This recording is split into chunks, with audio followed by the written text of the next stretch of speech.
seated at the other end of the table. "But it's only since I married him that I think him the handsomest gentleman in the world."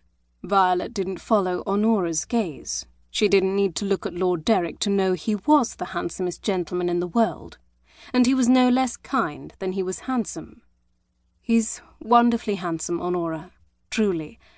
I couldn't be happier for you." "It's his eyes, I think. They're such a lovely brown. Don't you think he has remarkable eyes, Violet?" Cut. Dear God! Compared to Honora's innocent brutality, Chinese torture felt like being nuzzled by a dozen purring kittens. "They're wonderful, Honora, truly. I couldn't be happier about his eyes." Iris choked on her wine, but Honora didn't seem to notice this strange reply. "Oh, I feel the same way. I adore his eyes. Well, not just his eyes." Honora clapped a hand over her mouth, but not quickly enough to hide an uncharacteristically naughty giggle. Cut. Violet raised her wine glass, but her hand was shaking so badly she couldn't bring it to her lips. Honora had always been the most decorous of the three of them, but Lord Derek, it seemed, had transformed their modest friend into a shameless wanton. "He has the loveliest lips, so firm, but gentle too." Cut.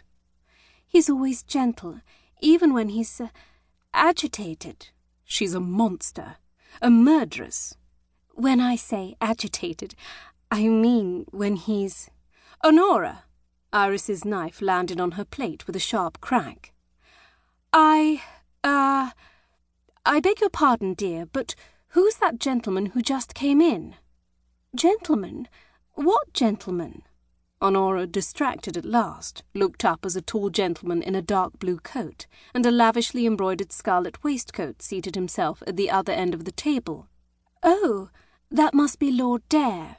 He's a childhood friend of Lord Derek's. He's just returned to London from a long stay on the continent." "Oh? How long?" Violet didn't care much how long Lord Dare had remained on the continent, but she seized on it, desperate to turn the conversation away from Lord Derek's firm lips.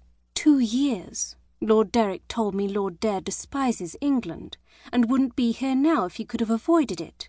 But you see his black armband. His father passed away several weeks ago, so he was obliged to come home, to attend the memorial, and assume the duties of the title. To hear Lord Derek tell it, Lord Dare is quite put out by the whole business." "Why? How rude of his father to spoil Lord Dare's prolonged continental frolic. Pity he couldn't wait for more convenient timing to die." Such pointed sarcasm was a trifle unfair, and the words singed a bit as they rolled off Violet's tongue. But her misery had found an outlet at last, and Lord Dare never need know he was to be executed in her place. Honora leaned forward and dropped her voice to a whisper. "From what I understand, he's had quite a frolic indeed. The gossip has it he left a trail of broken hearts from Paris to Rome." She frowned.